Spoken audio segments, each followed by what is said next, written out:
मेरा बेटा शादी ही नहीं करना चाहता था। कहता था जब शादी करूँगा तो गूंगी लड़की से शादी करूँगा। बड़ी मुश्किल से एक गूंगी लड़की मिली। मैंने जल्दी से अपने बेटे की शादी उस लड़की से करवा दी। मगर रात होते ही मेरे बेटे और बहू छत पर सोने चले जाते। कहते कि नीचे बहुत गर्मी है, मगर बहू जब सुबह नीचे आती तो बहुत थकी हुई मालूम पड़ती और मुझे इशारे से कुछ समझाने की कोशिश करती, तो मेरा बेटा उससे डांट कर अंदर ले जाता। अब मुझे शक होने लगा था, क्योंकि बहू दिन ब दिन कमज़ोर होती जा रही थी। एक रात मैं इस राज का पता लगाने के लिए छत पर छुपकर बैठ गई। कुछ देर बाद बहू और बेटे को देखकर मेरी जान निकल गई, क्योंकि मैं तो अपने बेटे के इस शर्त से तंग आ चुकी थी। मैं जब भी उससे कहती कि मैंने तुम्हारे लिए एक बहुत खूबसूरत लड़की पसंद की है, मेरी बात सुनकर मेरा बेटा कहता, माँ मुझे खूबसूरत लड़की नहीं, एक गूंगी लड़की से शादी करनी है। पहले तो लगा कि शायद मेरा बेटा मेरे साथ मजाक कर रहा है, इसीलिए मैंने उसकी बात पर ध्यान नहीं दिया और लड़कियां पसंद करती रही। मैंने एक खूबसूरत सी लड़की पसंद कर ली थी, पर जब मैंने उस लड़की की तस्वीर अपने बेटे को दिखाई तो वो कहने लगा, माँ क्या ये लड़की गूंगी है? मैं उसकी बात सुनकर हंस पड़ी और बोली, नहीं नहीं, लड़की तो बहुत प्यारा बोलती है, इसकी आवाज़ तो बिल्कुल कोयल जैसी है। मेरा बेटा गुस्से से बोला, माँ अपना और मेरा वक्त मत खराब करिए। जब मैंने कह दिया कि मुझे गूंगी लड़की से ही शादी करनी है तो आप मेरी बात मान क्यों नहीं लेती? अब मैं चौंक गई थी कि क्या सच में मेरे बेटे को यही मर्जी थी। मैंने कहा, रजत ऐसी भी क्या बात हो गई, तुम्हें गूंगी लड़की चाहिए? रजत बोला, माँ मैं तो शादी नहीं करना चाहता, पर आप इतना ज़िद कर रही हैं तो मैं मान गया हूँ, पर एक ही शर्त पर कि मैं जब शादी करूँगा तो गूंगी लड़की से करूँगा। मैं अजीब सी परेशानी में घिर गई थी, क्योंकि मैं रजत को बचपन से जानती थी। वो शुरू से ही बहुत गंभीर था, हर वक्त गहरी सोच में डूबे रहता था, अपने काम से काम रखने वाला। उसने कभी बेवजह हंसी मजाक भी नहीं किया था, इसीलिए मैं अच्छी तरीके से जानती थी कि वो ये सब मजाक नहीं कर रहा है, क्योंकि उसकी हर बात पत्थर की लकीर होती थी। एक बार फिर मैंने उसे समझाते हुए कहा, बेटा अगर तुम अभी शादी नहीं करना चाहते हो तो ठीक है, पर ये गूंगी लड़की क्यों? उसने कहा, क्यों माँ, गूंगी लड़की इंसान नहीं होती? बेटा ऐसी बात नहीं है, मगर तुम अच्छी तरीके से जानते हो कि मैंने अगर तुम्हारे लिए गूंगी लड़की ढूंढी तो लोग हम दोनों का मजाक उड़ा बनाएंगे। लोग कहेंगे कि रजत में न जाने ऐसी कौन सी कमी थी जो मैंने तुम्हारे लिए गूंगी लड़की ढूंढी। उसने कहा, माँ मैंने आज तक किसी की परवाह नहीं की, मुझे लोगों की बातों से कोई मतलब नहीं है। मैं शादी करूँगा तो गूंगी लड़की से ही करूँगा। रजत के जिद के आगे मैंने हार मान ली थी, मगर सबसे बड़ी परेशानी तो ये थी कि गूंगी लड़की ढूंढूँ तो कहाँ से ढूंढूँ। खैर रजत के इस फैसले को मैंने मान लिया था, क्योंकि मैं चाहती थी कि रजत का घर जल्द से जल्द बस जाए, क्योंकि मेरा एक ही बेटा था। मैं चाहती थी कि उसका घर अपने जीते जी बसता देख सकूं। एक यह भी वजह थी कि मेरी उम्र अब धीरे धीरे ढल रही थी, मुझसे घर के काम भी नहीं होते थे। जब रजत 2 साल का था तो उसके पापा इस दुनिया से चल बसे थे। उस वक्त मेरी उम्र बहुत कम थी। मुझे लोगों ने मशवरा दिया कि मैं दूसरी शादी करके अपना घर बसा लूँ, मगर मैं रजत की वजह से ये कदम ना उठा सकी। अपनी औलाद तो हर इंसान को प्यारी होती है, मगर मुझे रजत से इस कदर प्यार था कि मैं उसके लिए कुछ भी कर सकती थी। जब भी मुझसे कोई कहता कि तुम दूसरी शादी कर लो तो मेरे दिमाग में ये ख्याल आता कि अगर मेरे दूसरे पति ने मेरे बेटे का ख्याल ना रखा तो, अगर वो उसकी जिम्मेदारी लेने से इनकार कर दिया तो मैं क्या करूँगी। बस इसी वजह से मैंने दूसरी शादी नहीं की। मुझे रजत से बहुत लगाव था। मैंने अपने घर का माहौल एकदम दोस्ताना रखा था। मैं चाहती थी कि मैं और रजत एकदम दोस्तों की तरह रहें और एक दूसरे के साथ हर बात शेयर करें, पर मैं ऐसा करने में नाकाम रही। ना जाने रजत क्यों खोया खोया सा रहता था। शुरू में तो मुझे लगा कि बच्चा छोटा है, बाप की कमी को महसूस करता होगा, शायद जब बड़ा हो तो ठीक हो जाएगा, मगर ये मेरी गलतफहमी थी। वो तो बड़े होने के बाद और गुमसुम रहने लगा। फिर मैंने सोचा किसी ऐसी लड़की से शादी करवाऊंगी जो बहुत हंसमुख होगी, रजत से ढेर सारी बातें करेगी, तो रजत धीरे धीरे सुधर जाएगा। मगर मेरे इस अरमान पर भी पानी फिर गया। हमेशा की तरह इस बार भी मैंने रजत की ख्वाहिश के आगे हार मान ली थी। मैं उसके लिए अब गूंगी लड़की ढूंढने लगी थी, मगर मुझे ये नहीं पता था कि गूंगी लड़की ढूंढना इस कदर मुश्किल हो जाएगा। मैंने कुछ लोगों से कहा भी मुझे रजत के लिए गूंगी लड़की चाहिए, पर परेशानी की बात तो ये थी कि कोई भी मेरी बात गंभीरता से नहीं लेता था। मैं जिस किसी से गूंगी लड़की की बात करती वो आगे से कहता, छोड़ो तुम गूंगी लड़की, ये देखो तस्वीर, ये कितनी प्यारी लड़की है, एमए पास है और बहुत खूबसूरत भी है। लड़कियों की तस्वीरें दिखाकर लोग तारीफ करते हुए नहीं थकते थे, लेकिन मैं अब बहुत परेशान हो चुकी थी। मेरे हाथ में कुछ भी नहीं था। एक दिन मैंने बड़ी मुश्किल से घर का काम निपटाया और थोड़ी देर के लिए चारपाई पर बैठ गई। तभी मेरे दरवाजे पर दस्तक हुई। एक औरत आई। उस औरत को देखते ही मैं पहचान गई कि वो अक्सर ही हम लोगों के घर आकर कुछ खाने पीने की चीज़ मांग लिया करती थी। वो बहुत गरीब थी। मुझे लगा शायद कुछ खाने पीने की चीज़ें मांगने आई होगी। उसे देखकर मैंने कहा, ठीक है, मैं तुम्हारे लिए कुछ लाती हूँ। उसने कहा, नहीं दीदी, मुझे आज कुछ चाहिए नहीं, मैं आपसे कुछ कहने आई हूँ। मैंने कहा, हाँ बताओ, क्या बात है। उसने कहा, दीदी ये बात कहना ठीक भी है कि नहीं, बस आपके बारे में सुना कि आप इस वक्त बहुत परेशान हैं, तो बताने आ गई। अगर मेरी बात आपको बुरी लगी तो नादान समझकर मुझे माफ़ कर दीजिएगा। मैंने कहा, बताओ तो सही, क्या बात है, इतनी पहेलियाँ क्यों बुझा रही हो? जो भी कहना है साफ साफ कहो, कहना क्या चाहती हो? उसने कहा, दीदी मेरी एक बेटी है जो गूंगी है और कम उम्र की भी है। मैंने सुना है कि आपके बेटे ने शर्त रखी है कि वो जब शादी करेगा तो गूंगी और कम उम्र की लड़की से ही करेगा। अगर आप मेरी बेटी से अपने बेटे की शादी करवाना चाहें तो मैं खुशी खुशी अपनी बेटी की शादी आपके बेटे से करने को तैयार हो जाऊंगी। मैं मालती की बात सुनकर बहुत सोच में डूब गई थी। मेरे चेहरे के तासुरात देखकर वह हाथ जोड़ते हुए बोली, दीदी अगर मुझसे कुछ कहने में गलती हो गई हो तो मुझे माफ़ कर दीजिएगा। इतना कहकर मेरा जवाब सुने बगैर ही वह चली गई। लेकिन मैं सारा दिन मालती ने जो कहा था उसके बारे में सोचती रही। मुझसे तो कोई फैसला नहीं हो पा रहा था, इसलिए मैंने सोचा कि सारी बात रजत के सामने रख दूंगी। वह जैसा कहेगा वैसे ही करूंगी। शाम के वक्त रजत जब काम से आया तो मैंने कहा, रजत तुमसे कुछ बात करनी थी। उसने कहा, बताओ माँ, क्या कहना है? मैंने कहा, तुम्हें गूंगी और कम उम्र लड़की चाहिए थी ना, मगर ये बताओ कि वो लड़की अमीर होनी चाहिए या गरीब, और पढ़ी लिखी हो या अनपढ़? मेरी बात सुनकर रजत के चेहरे पर मुस्कुराहट छा गई और वो मुस्कुराकर बोला, माँ मुझे सिर्फ गूंगी और कम उम्र लड़की चाहिए, बस मेरी यही डिमांड है। मैंने कहा, रजत वह जो मालती है ना, जो लोगों के घर कभी कभार कुछ खाने पीने की चीज़ें मांगने आ जाती है, वो तुम्हारे लिए अपनी बेटी का रिश्ता लेकर आई थी क्योंकि उसकी बेटी गूंगी है। मगर मैंने उसकी बातों का कोई जवाब नहीं दिया और वो चली गई। दरअसल मैं ये सोचकर परेशान हो गई थी कि मैं अपने इकलौते बेटे के लिए एक फ़कीरनी की बेटी को ब्याह कर कैसे लाऊंगी। मगर फिर सोचा तुमसे मशवरा कर लूँगी, अगर तुम्हें ऐतराज़ नहीं होगा तो मैं उसे अपनी बहू बना लूँगी। मेरी बात सुनकर रजत झट से बोला, माँ आपको उसी वक्त मालती की बात मान लेनी चाहिए थी और उसे बता देना चाहिए था कि मुझे ये रिश्ता मंजूर है। मैंने कहा, रजत तुम्हें यह फैसला सोच समझकर करना है, बाद में ये ना हो कि तुम मुझसे कहो कि आपने मेरे लिए कैसी लड़की पसंद कर ली है। रजत ने कहा, माँ मुझे इस रिश्ते से कोई ऐतराज़ नहीं है, बस मेरी एक ही शर्त है कि लड़की कम उम्र और गूंगी होनी चाहिए। अब चाहे वो किसी फ़कीरनी की बेटी हो या किसी की, मुझे फ़र्क नहीं पड़ता। मुझे जो चाहिए वो मिल रहा है, इसलिए मुझे ये रिश्ता मंजूर है।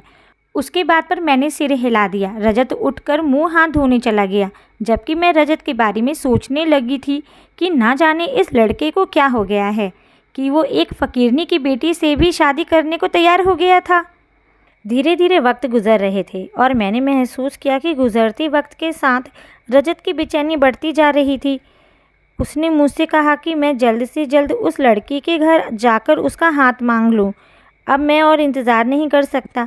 रजत की बातों ने मुझे हैरान करके रख दिया था। पहले तो मेरा बेटा शादी करने को तैयार ही नहीं हो रहा था और अब तैयार हुआ तो उसने इतनी जल्दी मचा दी। मुझे खुद समझ में नहीं आ रहा था कि हो क्या रहा है। खैर, एक दो दिन बाद मैं और रजत मालती के घर गए। मालती हमें देखते ही खुश हो गई और वो समझ गई कि मैं उसकी बेटी का हाथ मांगने आई हूँ। उसने हाथ जोड़ते हुए हमें एक चारपाई पर बिठाया और कुछ देर बाद वो अपनी बेटी सुधा को लेकर आई। मालती की बेटी सुधा इतनी खूबसूरत थी, उसको देखकर जी नहीं भरता था। मालती ने कहा, दीदी ये मेरी बेटी है सुधा। मैंने इशारों इशारों में रजत की तरफ देखा तो रजत ने भी इस शादी के लिए हाँ कर दी। मैंने उसी दिन अपने बेटे के फैसले के आगे हार मानकर बिना कुछ सोचे समझे रजत और सुधा की शादी तय कर दी। दीदी मेरी बेटी सुधा पूरी तरीके से गूंगी नहीं है, बस भगवान ने इसे आवाज़ नहीं दी है, लेकिन ये सब की बातें सुन सकती है, बस बोल नहीं सकती। मालती की बात सुनकर मैंने कहा, चलो अच्छी बात है, हमें इसके साथ इशारों में बात नहीं करनी पड़ेगी, हम जो कुछ भी कहेंगे ये समझ जाएगी। मालती ने कहा, हाँ दीदी। रजत ने अपना फैसला सुनाते हुए कहा कि मैं इस शादी के लिए ज़्यादा इंतज़ार नहीं कर सकता। अगर अगले हफ्ते आप दोनों को मंजूर है तो हम ये शादी करने को तैयार हैं। रजत के इस बात पर मुझे बहुत गुस्सा आया कि इस लड़के को शर्म नाम की कोई चीज़ भी नहीं है कि हम बड़ों के आगे ये अपना ही फैसला सुनाने लगा। और शादी इतनी भी जल्दी क्या है, आखिर ये इतना बेचैन क्यों है। पर अब तक मैंने अपने बेटे के हर फैसले में हामी भरी थी, तो ये फ़ैसला भी मुझे उसका मानना ही था। इस बात पर मैंने मालती की तरफ देखा तो उसे भी जल्दी शादी करने में कोई एतराज़ नहीं था। रिश्ता तय करने के बाद मैं और रजत दोनों घर आ गए। धीरे धीरे रजत की शादी की तैयारियां करने लगी और वो वक्त भी आ गया जिस दिन रजत की शादी थी। रजत ने पहले ही कह दिया था कि मेरी शादी सादगी से होनी चाहिए, इसलिए हमने शादी में ज़्यादा तामझाम नहीं किया और रजत और सुधा की शादी कर दी और सुधा दुल्हन बनकर हमारे घर आ गई। सुधा बहुत ही खूबसूरत थी। उसकी खूबसूरती देखकर मैं सोचने लगी कि काश ये बातें करती तो कितना अच्छा होता।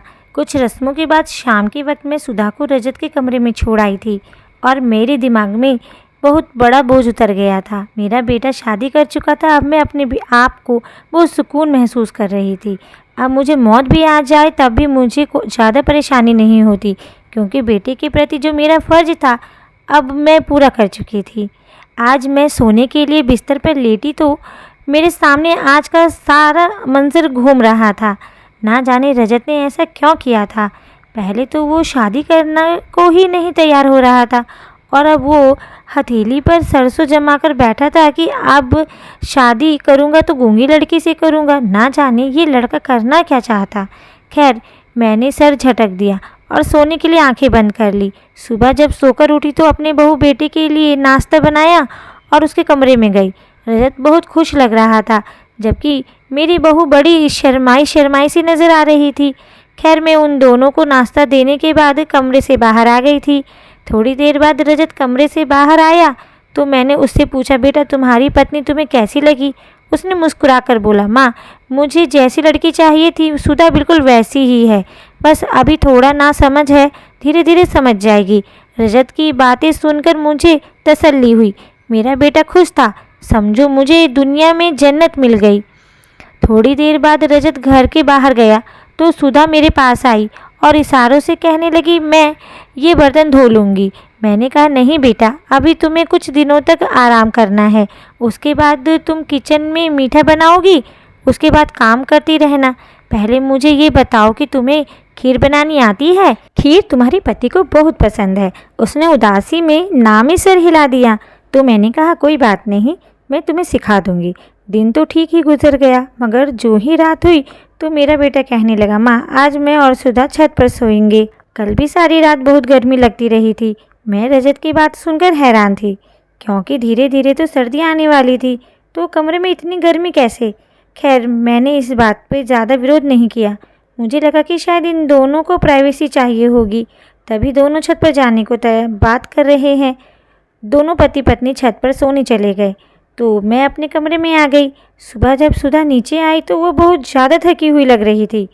कल तो वो इस वक्त बहुत खुश नज़र आ रही थी, पर आज क्या हुआ? मैंने सुधा का हाथ पकड़ते हुए बोला, बेटा क्या बात है, तुम मुझे कुछ बुझी बुझी सी लग रही हो, क्या ऊपर सर्दी लग रही थी? सुधा मुझे इशारे से कुछ बताने लगी। अभी मैं कुछ समझ नहीं पाई थी, तभी वहाँ पर रजत आ गया और उसे डांट कर कमरे में जाने को कहा। सुधा रजत की बात सुनकर कमरे में चली गई। मुझे रजत का ये रवैया बिल्कुल अच्छा नहीं लगा, मगर मैं क्या कर सकती थी। मैं नाश्ता बनाने लगी। नाश्ता बनाकर जब मैं कमरे में ले जाने लगी तो मुझे रजत की बात सुनाई दी। वो सुधा को डांट कर कहने लगा, सुधा तुम मेरी एक बात याद रखना, हम दोनों पति पत्नी के बीच जो कुछ भी है हम दोनों के बीच ही रहना चाहिए। मैं तुम्हें इस बात की हरगिज इजाज़त नहीं देता कि तुम मेरी पर्सनल बातें मेरी माँ के साथ शेयर करो। तुम यह मत समझना कि मैं घर से बाहर चला जाऊँगा तो मुझे पता नहीं चलेगा कि तुमने मेरी माँ को क्या बताया है। अगर मुझे कुछ भी ऐसा वैसा पता चला तो मैं तुम्हें छोड़ दूँगा।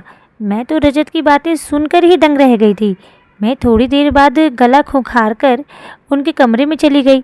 मेरे सामने रजत बिल्कुल नॉर्मल था, बल्कि सुधा के साथ भी हंस हंस के बातें कर रहा था।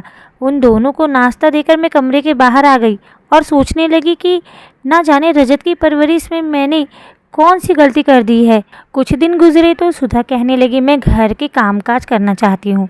मैंने इस बार ज़्यादा इनकार नहीं किया और रस्म के मुताबिक उसके हाथ से खीर बनवाई और किचन में काम करने की इजाज़त दे दी।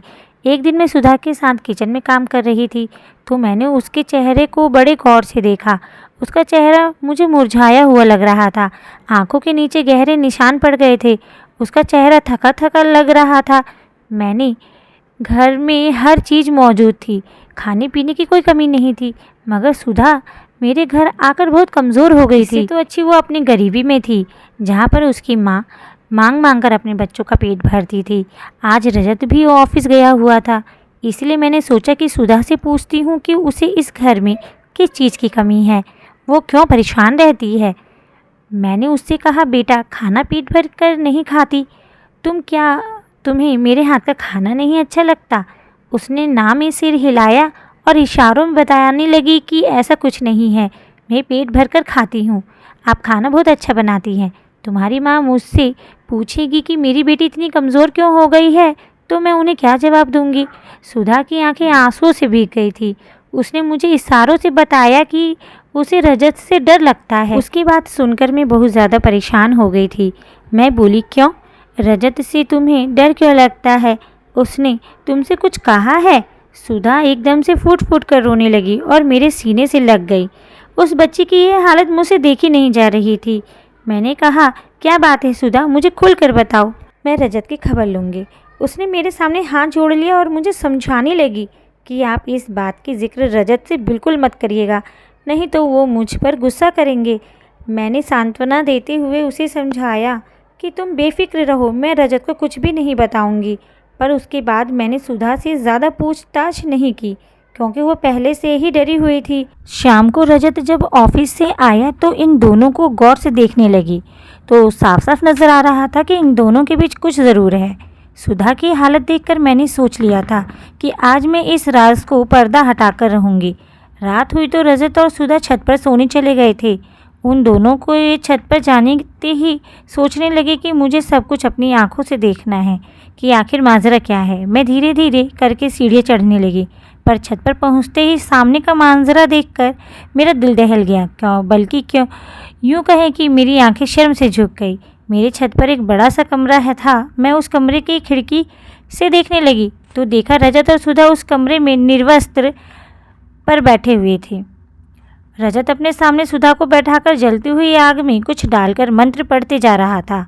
उन दोनों को देखकर मुझे सब समझ में आ गया कि माजरा क्या है, क्योंकि ये अंधविश्वास का माजरा था। शायद मेरा बेटा अंधविश्वास में फंस चुका था और मुझे अपनी बहू और बेटे दोनों को बचाना था, पर मैं बूढ़ी औरत क्या कर सकती थी। रजत तो वैसे ही मेरी कोई बात सुनने को तैयार नहीं था। मैंने धीरे से पुलिस के पास फ़ोन कर दिया और सारा माजरा समझा दिया। रजत अपने बगल में एक बड़ा सा खंजर रखा हुआ था। उसे देखकर लगता था कि आज वो सुधा की बलि देने वाला है। मैं तो हाथ जोड़कर बस यही दुआ कर रही थी कि पुलिस जल्द से जल्द आ जाए, क्योंकि मेरी इन बूढ़ी हड्डियों में इतनी जान नहीं थी कि मैं रजत को ये सब करने से रोक सकती। कुछ देर में के इंतज़ार के तुरंत बाद पुलिस आ गई तो उन्होंने फ़ोन किया। मैं धीरे से दरवाज़ा खोली। पुलिस तुरंत छत वाले कमरे के पास पहुंची, पर दरवाज़ा अंदर से बंद था। रजत अब सुधा की बलि देने ही वाला था। तभी पुलिस ने रजत के सामने गन दिखाते हुए कहा, रजत जल्दी से दरवाज़ा खोलो, नहीं तो हम तुम्हें जान से मार देंगे। रजत दरवाज़ा नहीं खोलना चाहता था। उसने कहा, नहीं, मैं ऐसा कुछ नहीं करने वाला, क्योंकि मुझे कुछ नहीं होगा। तुम लोग गोली चलाओ, मुझे कोई फ़र्क नहीं पड़ेगा। रजत की बातों से हम बहुत हैरान हुए। पुलिस रजत को बातों में उलझाए हुए थी और पुलिस की कुछ टीम उधर दरवाज़ा खोलने में लगी हुई थी। कुछ ही देर बाद दरवाज़ा खोलने में हम कामयाब हो गए। पुलिस अंदर गई और रजत को पकड़ ली और मैं अपनी बहू सुधा के पास गई। सबसे पहले मैंने उसे एक बड़ी सी चादर से ढका। सुधा मेरे गले लगकर फूट फूट कर रोने लगी। मैंने अपने बेटे और बहू को इस गुनाह से बचा लिया था। पुलिस ने जब सख्ती से रजत से इस बारे में पूछताछ की तो रजत ने बताया कि काफ़ी दिनों से मेरे बिजनेस में लॉस हो रहा था, इसीलिए मैं बहुत परेशान था, पर मेरी परेशानी का कोई हल नहीं मिल रहा था। एक दिन मेरे एक दोस्त ने मुझे एक बाबा जी के पास जाने को कहा। जब मैं बाबा जी के पास गया तो उस बाबा जी ने पूछा, क्या तुम्हारी शादी हुई है? मैंने कहा नहीं।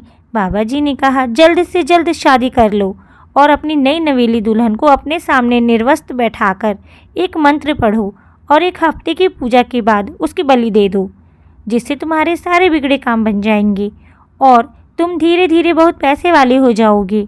पर यह काम बहुत मुश्किल था, क्योंकि किसी भी लड़की से मैं शादी करता तो वो ये सब मेरी माँ को बता देती।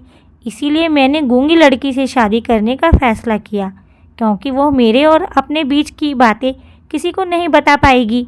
आज लास्ट दिन था। आज मैं सुधा की बलि देने वाला था, पर मौके पर आप लोग पहुंच गए। रजत के मुंह से ये सब सुनने के बाद मैंने उसे एक थप्पड़ जड़ा और कहा, मेरी परवरिश में कहाँ कमी रह गई थी कि तुम इतने पढ़े लिखे होने के बावजूद अंधविश्वास में फंस गए। काफ़ी पूछताछ के बाद रजत ने उस बाबा जी का एड्रेस दिया। पुलिस ने उस बाबा को गिरफ्तार कर लिया और रजत को एक मानसिक डॉक्टर को दिखाया गया। डॉक्टर ने रजत को कुछ दिनों तक अस्पताल में रहने को कहा। मैंने इजाज़त दे दी और उसे यह विश्वास दिलाया कि यह तंत्र मंत्र जादू टोना कुछ भी नहीं होता है और किसी की बलि देने से कोई भी इंसान अमीर नहीं हो जाता। रजत का कुछ दिनों तक इलाज चला। धीरे धीरे करके रजत के व्यवहार में परिवर्तन आने लगा। कुछ दिन बाद वह पूरी तरीके से ठीक हो गया। पूरी तरीके से ठीक होने के बाद रजत अस्पताल से घर आया।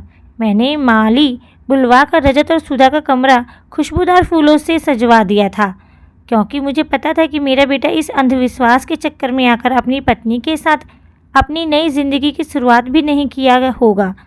और पार्लर वाली को बुलवाकर मैंने सुधा को भी एक दुल्हन की तरह तैयार करवाया और उसे रजत के कमरे में बिठा दिया। कुछ देर बाद रजत सुधा के कमरे में गया, पर मुझे अभी भी डर लग रहा था कि कहीं रजत के दिमाग में अभी भी अंधविश्वास ना भरा हो। आज मुझे पता चला कि एक माँ को अपने बच्चे का घर बसाने के लिए किन किन परिस्थितियों से गुजरना पड़ता है। मैं मजबूर होकर उन दोनों के कमरे के दरवाजे के पास बैठ गई। मुझे डर था कि रजत कहीं सुधा को परेशान न कर रहा हो, पर ऐसा कुछ नहीं था। मुझे आहट हुई कि रजत और सुधा बहुत खुश नजर आ रहे थे और दोनों अपने प्यार के गुप्तगू में मग्न थे।